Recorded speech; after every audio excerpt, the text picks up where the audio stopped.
Welcome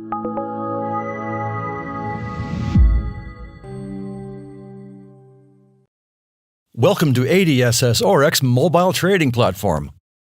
OREX Mobile is the perfect companion for your OREX desktop trading platform while offering you, the trader, the best liquidity and execution.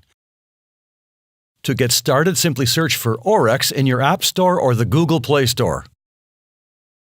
You will easily find the ADSS OREX trading app displayed. Simply click the Download button, and when the download is finished, click Open. You will then see the home screen for the app, and you will be asked if you want to receive notifications from OREX. You can get the latest market news, info from ADSS, and more importantly, alerts that you can create with OREX. Therefore, you are recommended to select Allow. You may always change this at a later date, and we will show you how to set alerts in another video. If you already have an OREX account, simply click My Account and fill in your username and password. If you have forgotten your password, click here and ADSS will send you an email with instructions on resetting your password.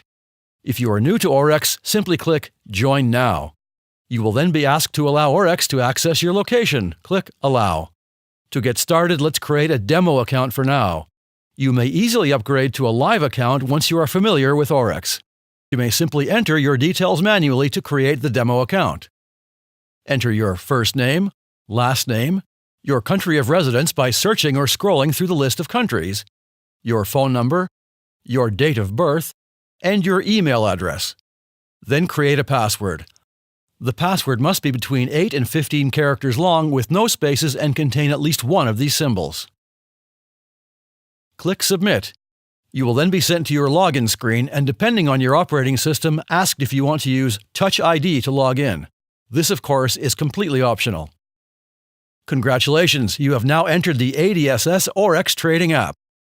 You will be given a tour of a couple of the basic features of OREX and, in the top right corner, asked to create a live account. To learn about OREX, let's stick to demo mode for now, and please join us for our next video.